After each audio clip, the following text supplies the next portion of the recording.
Worked third time. Um, I'm tired and I was getting frustrated. This is Jill, also known as the Traveling Toe Reader, and today is Thoughtful Thursday, Things to Ponder. And the topic that came up today for me to chat about was self care and the importance of self care. And it's been a very long, what feels like a very non self caring day. So it was interesting. This was today's topic. Um, I wanted to share was like self care. We live in a very fast paced world, and we're always going and doing, and self care can feel selfish or indulgent, or who has time for it. I was going to get a pedicure after work today, and I didn't get out of there until after the pedicure shops were closed. And definitely self-care in, not needed, just something I was making time for, something I enjoy.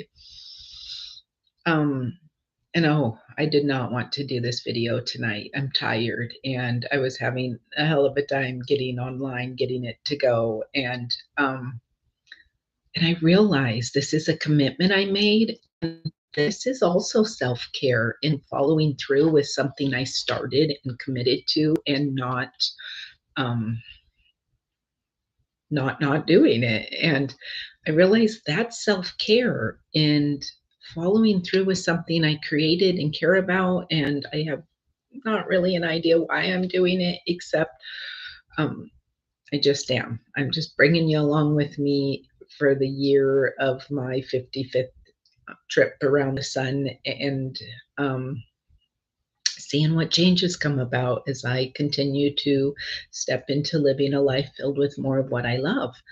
And self care is part of that. Self care is so important. What do I have in my notes here? But I don't know the scientific numbers because I didn't look them up. But I know personally many people who struggle with anxiety and depression, and it's like we need self-care. We get just lost in the doing and trying to function in that anxiety and depression state. And self-care is anything we do to take care of ourselves, to stay physically, mentally, and emotionally well. It's something that helps us be well and manage our stress. So why aren't we doing more of it? Self-care should be nourishing. Maybe you have continual days like I had today where you feel like you have no time for self-care, but self-care can be something as um, like whatever fills your cup, and making time for that. And maybe you love to read fantasy novels, and instead of scrolling for an hour every night online, you dedicate, like read your fantasy novels, read your, whatever it is that feels really frivolous and unimportant.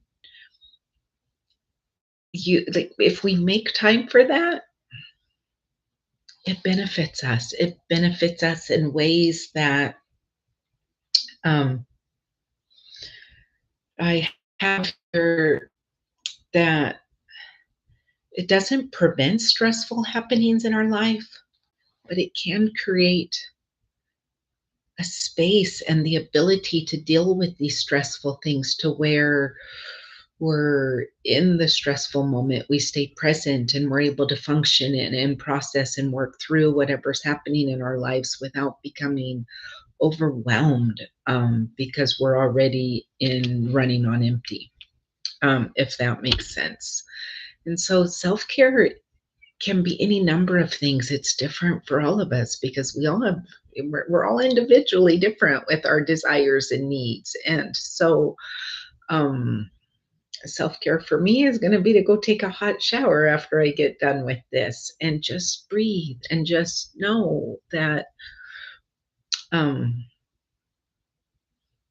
everything is right with the world. I'm right where I need to be, and like I think what's coming through for me is just sharing with you to trust your thought. Don't get caught up in the stories in our mind. To be present. Self-care is present. Self-care is here today. um it's hard to be in self-care if you're worrying about what's going to happen next week, or take a breath, ask yourself what it is you love, and see if you can find some time to do that. Whether it be stepping outside for a little bit, if you spend your days all inside, and just taking a breath and breathing in the nature. And I'd love to hear what you do for self-care. I would love for you to share. And it's not going to happen. We just have one day of self-care, or we do one thing that we feel is for us. It's about incorporating habits into our life that is important, and we don't let them be on the back burner. You can't pour from an empty cup, and self-care helps us fill our cup. It helps us be able to take care of others when we take care of ourselves first. I'd love to hear your self-care practices. And so the thought to ponder today is, how do you incorporate self-care into your life? Wishing you all a wonderful, peaceful, loving, terrific evening filled with much self-care. Bye-bye, everyone. Sweet dreams.